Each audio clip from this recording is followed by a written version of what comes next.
النهاردة ان شاء الله هنعرف جميع التفاصيل عن السبلة وانت تستخدمها ازاي. يعني تستخدمها بعد ما تزرع او قبل ما تزرع، وتستخدمها ازاي علشان ما تحرقش النبات بتاعك. اي زرع نبات انت ممكن تزرعه هنعرف ان شاء الله مع بعضينا جميع التفاصيل دلوقتي مع الباشمهندس رمضان.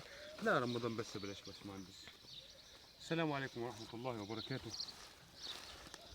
بعد التحية والسلام، طبعا هنبدأ معاكم بشوية الزبلة دول أو الرسمال ده بمعنى صح.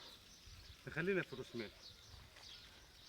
الرسمال دواتي اعتبروه يا اخوانا سماد عضوي، مكملات مغذيات بمعنى صح للنباتات. إذا كنت عايز تزرع طماطم أو فلفل أو باذنجان أو الحاجات دي كلها اللي بنتكلم فيها يا اخوانا، احنا الموضوع بتاعنا ان احنا بنتكلم على المكملات الغذائيه اللي هو الفوسفور، المغنيسيوم، الحديد، الكالسيوم، الكلام ده كله. ده يا اخوانا نظام اسمه متكامل، ده نظام متكامل، فوسفور وحديد ومغنيسيوم وخلافه وخلافه وخلافه. لو فكرنا ان احنا نزرع شويه طماطم ولا حاجه، طبعا الطماطم لازم من ايه؟ من المكملات الغذائيه، لان ده نبات في البدايه حساس وما اشتغلش عليه صح هتخسر النبات. بعد ما صلى على سيدنا النبي، في البدايه طبعا هناخد شويه الرسمان دلوقتي نفرد في الزرع كالمعتاد بتاعنا، ونشتغل على ايه؟ على التخمير. هتخمر يوم في الثاني في الثالث في الرابع وهكذا لغايه ما تزرع ايه؟ تنزل الشتله بتاعتك.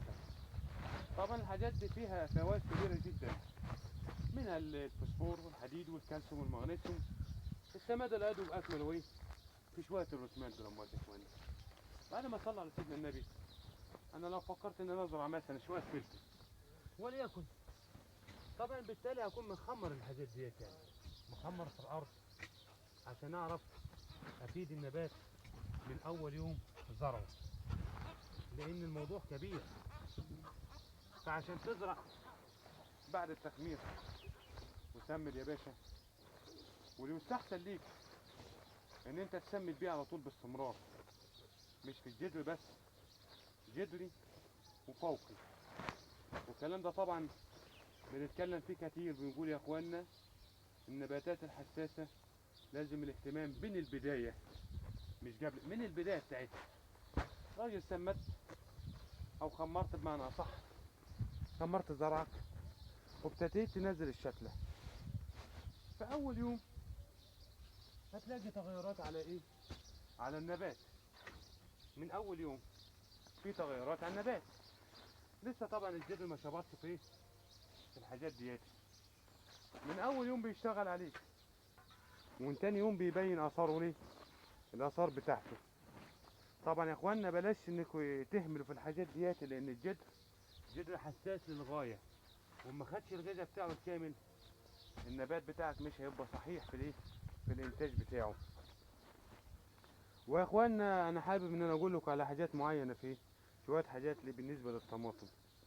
الطماطم نبات حساس للغايه، عايز كل فهم من البدايه. اديله شويه الرسمال دول وتوكل على الله وقول يا رب، وهتلاقيه مجاوب معاك. اديله فضلات الفراخ صح؟ اكيد طبعا يا فندم، اللي هي فضلات الفراخ معنى اصح. فدي يعني من بقايا الفراخ بتاعتنا اللي احنا بناكلها يا اخوانا. ان شاء الله نعرف جميع التفاصيل ان شاء الله بعد كده يا رمضان. ونعرفها ان شاء الله في حلقه مره اخرى يعني. ونتمنى لكل المزارعين الانتاج الخير، ونتمنى لهم كل خير، وتواصلوا معنا لو حابين التواصل. ومع السلامه عليكم.